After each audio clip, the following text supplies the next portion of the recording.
If I was in a prison in Mexico and I needed bailout money, I'd be calling him. It was a over $1 billion exit. I was never great at ever really taking feedback and being coachable. I really didn't have mentors. We threw all our chips in the middle of the table. We took all the founder risks that you would expect, and we went for it. Complete, unconditional, and unadulterated trust. We were 3 weeks away from a bankruptcy filing, some very difficult moments, some very contentious stuff. I thought we were done, and we got introduced to an Egyptian billionaire who ended up funding the project. The battles we were fighting were not as big or as crazy as what would happen in the next phase. How would you have done it differently? You should always have pure construct of other founders that are going through the journey in a similar way to you. It becomes a very powerful support network where you can call in those low periods. You become soldiers together and you end up vacationing together. So the easiest way to enter my world is that.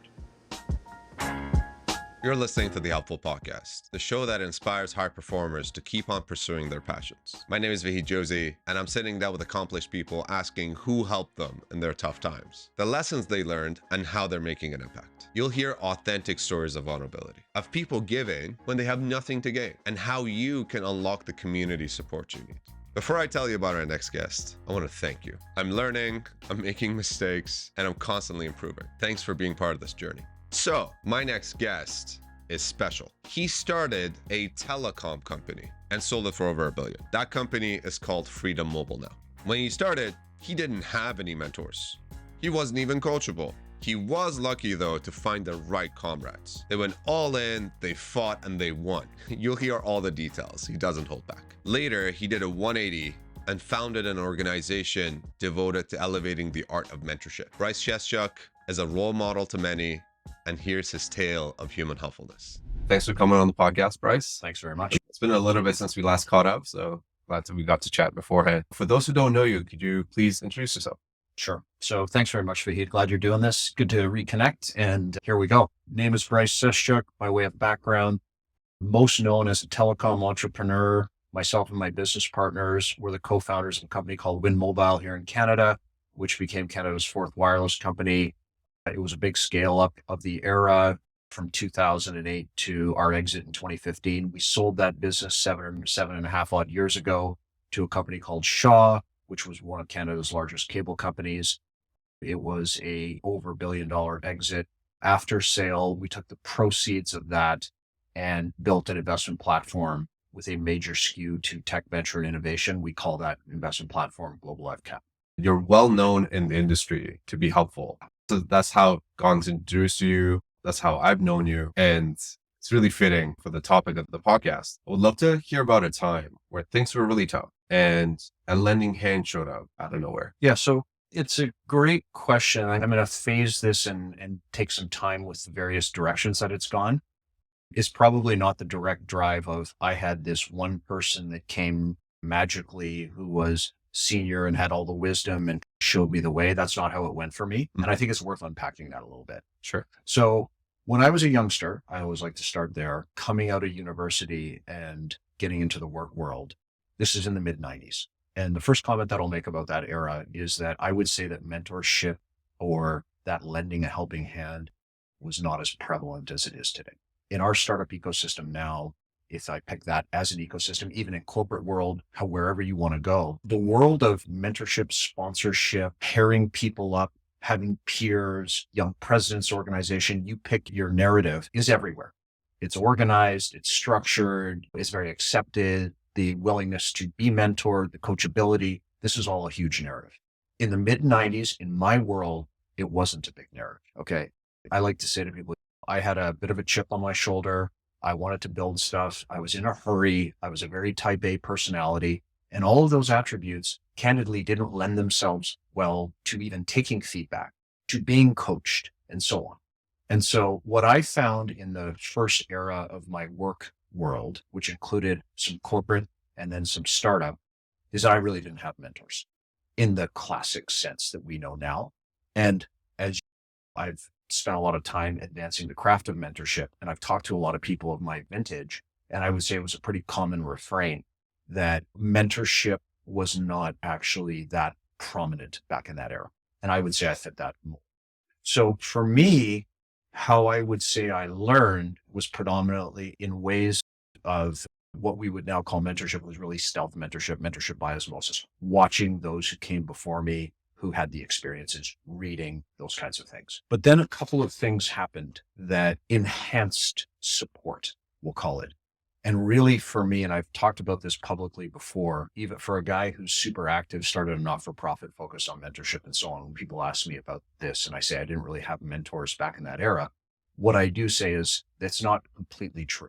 I had peers and business partners that became super important as a support mechanism as we went through our journey.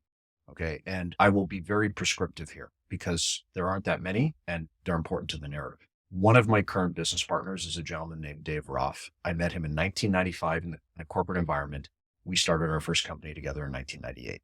We went up, we went down, took a zero and .com one and continue to work together and do to this day. Dave he's a personality that is different than mine, less aggressive, less extroverted, that kind of stuff, is almost a perfect foil to how I roll. Takes it from me and vice versa. And we've built this, what is that, almost 25-year odd relationship, almost 30-year relationship working together. And so in the dark days, in a certain way, he's a guy I can talk to. We've gotten better at that over the years as one gets older and more mature and softens a little bit in terms of style. And we've lifted each other through this kind of relationship. And I view us working together till our end of days. So it's been awesome. He's complementary to how I work and we've had a good run together. But probably where I could go into a little more detail, because that's just almost like the guy you call, if I was in a prison in Mexico and I needed bailout money, I'd be calling him, like that kind of relationship. In the telecom era, so I met my business partner, Tony Lacavera, 2003, literally through a recruiter. So he was looking for senior finance expertise. I get introduced to him. I meet him. I like him. I was looking for a move after .com one crashed. There was this period where I had to go back to the corporate environment just to pay bills and kind of restabilize. And then in 2003, I got the recruiter call saying there's this great entrepreneur, you should meet him. And I was really looking to get back into that world. So I met him, we clicked, and we started working together. And I started in a finance capacity with an opportunity to earn into a partnership, which I did over a few years. And we just worked together, got to know each other, got to like each other, and became friends as well as business partners. And that started the relationship. In there, another gentleman came into the mix, a guy named Simon Lockey, continues to work with us. So we're all about 20 years together now in that set of relationships. Again, we've gone through enough to know that if it was going to break down, it would have broken down by now. And we've gotten past we've crossed those chasms. And so take that as a starting point. We do our first level of work together, which is pre-wireless. We're building a sequence of what I'll call alternative smaller telcos. We're buying companies, we're making mistakes together, we're learning, we're trying to scale, we're making cultural mistakes, but we're learning, doing all the things that you do. And over that period, very supportive group, the three of us, I would suggest that the battles we were fighting were not as big or as crazy as what would happen in the next phase, but we were building a foundation of how we work together and how understanding each other's personalities and building trust, maybe is a good way to say it, right? Which is super important to these relationships working. It's complete, unconditional, and unadulterated trust. I've learned in the mentor work that I've done that we have these 15 principles of mentorship. One of the principles, we call it the human principle, is around building a foundation of trust with each side. And without that, you have no relationship. So we did that in our own way as founders together, if you will, partners together. We then start the wireless company, 2008, the most rewarding, but also the hardest project. And we threw all our chips in the middle of the table. We took all of the founder risks that you would expect. And we went for it. And we went for it in a way where it wasn't building a niche piece of software that was targeting a certain vertical. No, this is taking on Canada's wireless oligopoly, one of the most profitable, most pernicious, ugliest to fight against oligopolies. And so that just inherently creates a set of stressors as you're building. They're fighting you every day. They're fighting you with a very extended playbook. They're masters at managing government, the law, the court systems, all these kinds of things, GR.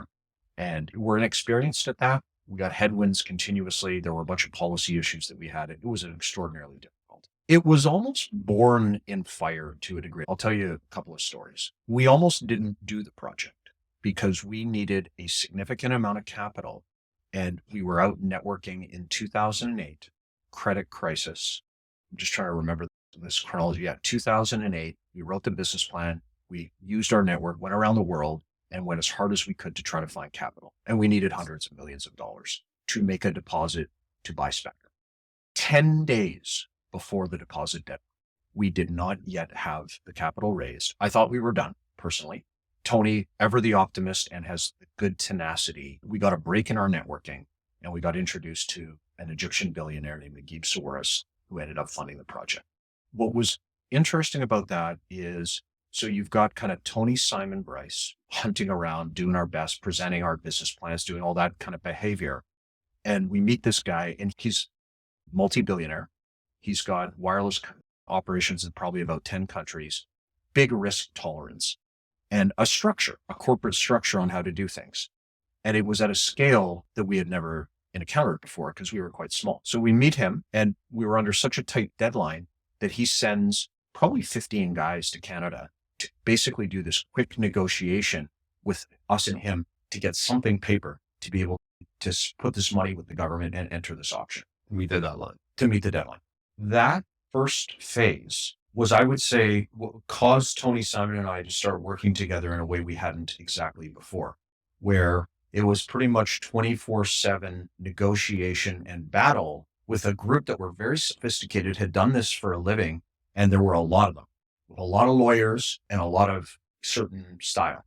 And so, plus cultural differences, Canadians, Egyptians, different kind of, all of that kind of thing. So we had a lot of different factors that came at us fast.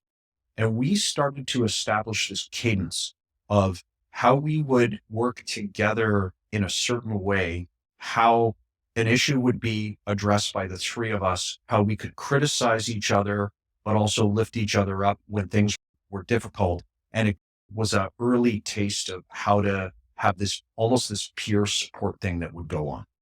We got through that. We entered the auction. We bought the Spectrum. We started the company. And then a sequence of events happened that would require us to almost reconvene the threesome at certain moments where it was either existential to the risk, or it just required some very, very collaborative thinking. Okay. And to give a couple of examples. So even though we had negotiated the deal to enter the auction, once we came out of it with this, we then had to negotiate a far more sophisticated and elaborate set of shareholder and corporate arrangements. That was a very difficult negotiation, again, with our Egyptian partners. That caused us to come together. Some very difficult moments, some very contentious stuff. We then get questioned by Ottawa around our ownership structure. So then we have to go to Ottawa and do another renegotiation of all our arrangements. And all of that is happening in a pretty tense environment with one hand tied behind certain people's backs because of the way the regulatory environment worked, and a lot of navigation, maneuvering, and a lot of angst. We got through that. Okay. We started working on the project. 2011, the whole project's a struggle. The amount of money it took to get to the business plan was always more. The growth was always a little slower. It was all the classic startup stuff, but done at scale. Mm-hmm. And differently than some of the stuff the Egyptian guy had done, this was always a little behind where its plan was. Okay. And we threw a lot at it, but it was always behind. So it was always in the difficult box in his world. Mm-hmm. In 2011, he sold his interest in our company and a bunch of others to a Russian oligarch named Mikhail Friedman. Very tricky little maneuvering that happened there where we found ourselves with a new shareholder. That shareholder, there was a regulatory change in Canada, not to get too detailed, that allowed foreigners to take control of Canadian wireless assets if they had less than 10% market share, which was us. Our partner came to us and said, we'd like to buy you out. We had this back and forth negotiation. It went for 9 months.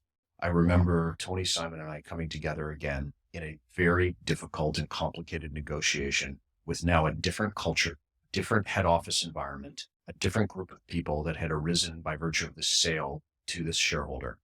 And it literally took 9 months.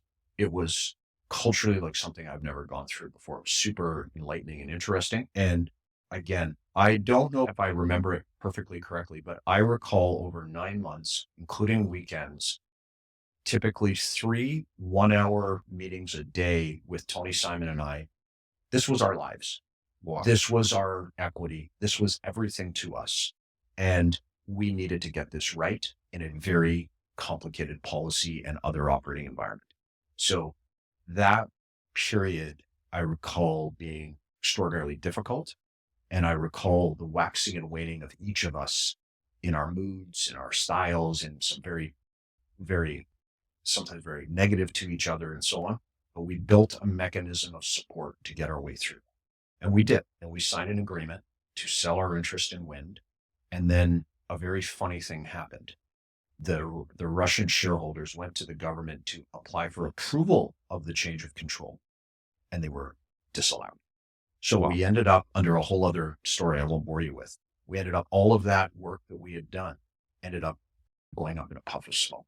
And so that caused a whole bunch of problems internally, again, with their desire to fund and so on. And well, pretty well known in the ecosystem, but in 2014, we had a debt default, and the shareholder said, we will give you one last treasury draw, and then we're out. You guys, here's the keys. You guys figure this out.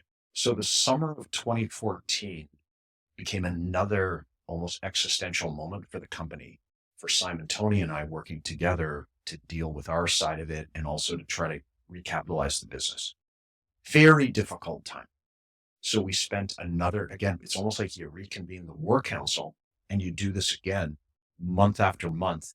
And again, working together like we never had before, each time almost getting worse because of existential risk. And then in August of 2014, in a very unhappy scenario, we ended up signing exclusivity with a potential recapitalization partner, who I wouldn't really call a partner. They were going to take the business. And I actually thought that we might be done. Like we were going to get a payout. It wasn't great. And it was over. It was a short exclusivity period. And as it was getting near the end of it, it became clear to us that this party was not going to actually exercise their right to do purchase. And so that caused us to remobilize again, form a consortia that was out there but had gone dormant, bring them back, recapitalize the company, and then move on to the next phase.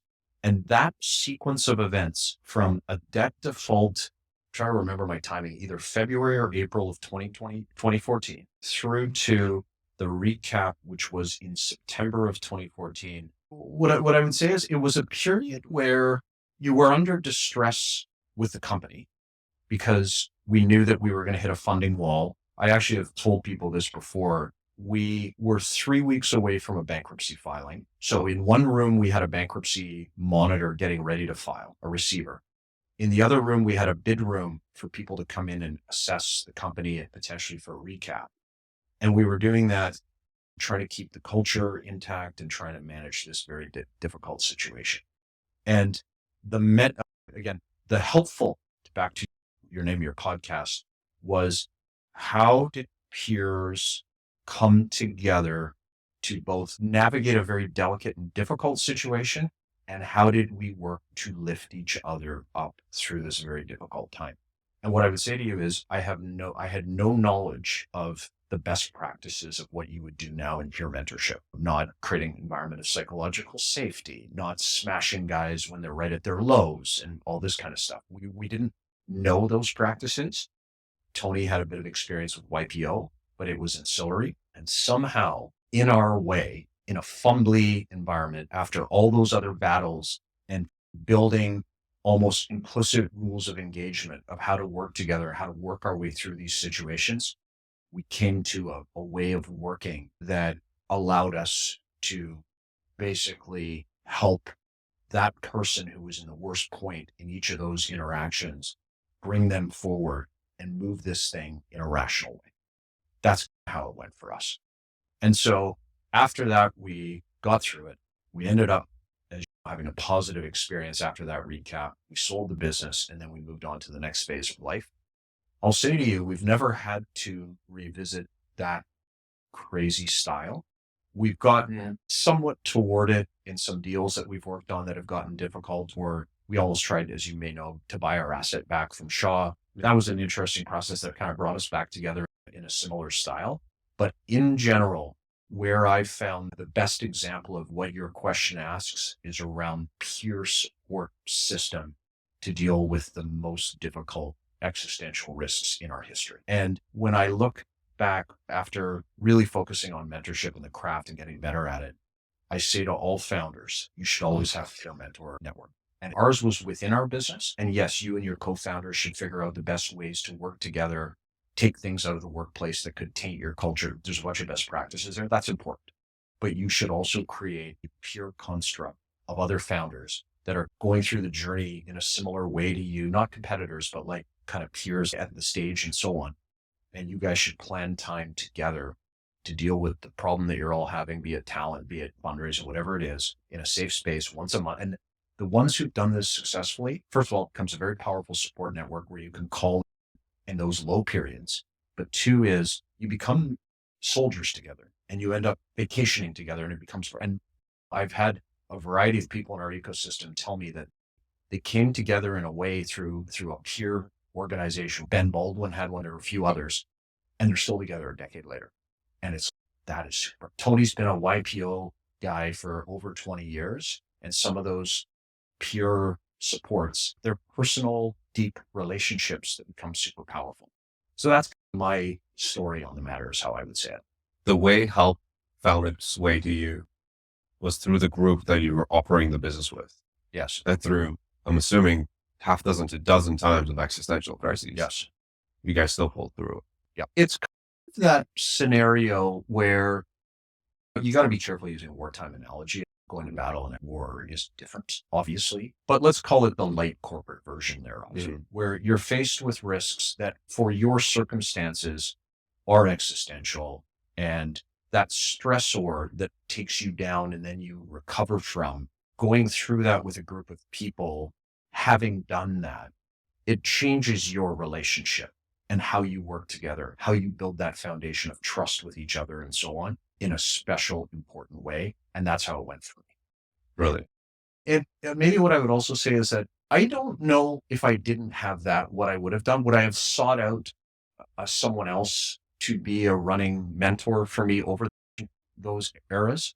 I don't know. I was never great in that phase at ever really taking feedback and being coachable. It's never been a strong suit to mine until recent era when I've softened up. So I don't really know what I would have done, but that was the thing that we need, or I needed anyway, to get through that. So with the version of you that is now, yeah, how would you have done it differently?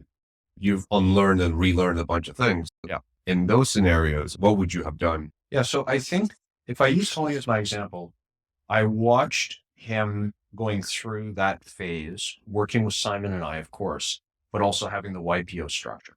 Okay. So he, in some of our darkest days, I don't know all the details, but he would have taken these scenarios. He would have called for a forum meeting. He would have taken it into his 7 or 8 odd peers. And that would have been very helpful. And then he would have had a lot of it, I think, one-on-one with them as they knew the story in a confidential way and so on. So he had external mentorship that were out of the business, but all had great experience, right? They weren't in our business. They were in their businesses and they had great experience. I would look to something more like that. Okay. I would like to follow some of my own recent cooking, build my personal board of directors, have my 3 or 4 people that I could call upon reciprocally for them to call upon me as well, that would allow me to even get out of just my Tony, Simon, Brice triangle to give me that external support in a smart way. And I have become that for a lot of people in a recent era, particularly founders that we invest in. And I see the value of it on the other side of the table. And I use this example a lot. About 100 portfolio companies. When the pandemic hit, one of our founders, her revenue went to 0 in a week. Okay, it was a transactional business. And what she worked, her domain basically went to 0 in lockdown. Mm-hmm. And she called me and we started a rebuild process together. And I remember going to her office and it was locked down. We snuck in, her and a couple of her team, and we did the whiteboarding and the diagramming around the flywheel, all this kind of stuff. But most importantly is we're there for each other and you're not doing it alone. There are ways of walking one's way through this, navigating things with the next best, having other people to bounce decision-making off of, checking oneself and so on. And she made it through and ended up having a very good outcome because of her own ability and so on, but also I think partly because of support around that gets you through those darkest days. And that's what I would be looking for differently now. What kind of help are you always willing to get? On my side, okay, it's actually a great question. I talk about this quite a bit in the ecosystem, but in 2018, after we'd sold everything, after you get a little bit of time to reflect back on it, and also entering our ecosystem as an investor and as a mentor through a lot of accelerators, I had this moment where I was at a lab in Toronto called Creative Destruction Lab. You'll know it well. Many will who listen to this. And I was doing mentorship for my first time in person in one of their rooms. And I realized at the end of that, watching about 50 other mentors in action, that I'd been mentoring wrong my entire life. And so that was a big moment for me. And it caused me to, first of all, self-direct to try to figure out how to get better as a mentor. And then when lockdown happened, I ended up interviewing 150 people on the topic with a research assistant to get best practices. And we wrote a manuscript and we created an not-for-profit. So we went really hard on this concept. So what I would say to the group listening is the first order of business is I actually have an organization focused on mentorship. It's called Mindframe Connect. It's at mindframeconnect.com. Okay. If you go there, you will have a bunch of resources around how to be a more effective mentor, around how to be a more effective mentee, and around building the skills for entrepreneurial resilience. We go on these 3 tracks. So the easiest way to enter my world is that. Go to a website and start looking around if you're interested in the topic. And then I am very active in mentorship in our ecosystem, generally through accelerators and through the portfolio companies that we've invested in. And then third is if you have an issue that you'd like to talk about, I'm busy. Time is tight, always. The best way to get to me, and I'm always happy to take an hour discussion around an issue if I can fit that into the schedule, is generally through someone that knows me already. So a warm connection is always the best. And if that doesn't exist, send me a thoughtful LinkedIn message that explains context, gives me some rationale as to how you heard about me or know about me, and then we can figure out how to take it from there. I've mentored, I do think it's north of 1,000 people, and I will, at any given time, I have 10 to 20 of these relationships in varying stages. They can range from one hour discussion to just kick around some ideas all the way to multi-year, depending on the situation. As one of the most helpful people that I know, Thank you. I really love that you came on the podcast and shared your story. There's definitely bits and pieces that I didn't know. So Brice, thank you. Really appreciate having you and hope to see you soon. Awesome. Thanks, Wade. Appreciate Cheers. it all. So what do you think of the episode? Hit me up with any feedback you have. Is there anybody you're curious to know who helped? Nominate them. I'll reach out and I'll get them on the podcast. You can contact me at hi@vahidjozi.com. That's hi as in hi at vahidjozi.com. Chat soon.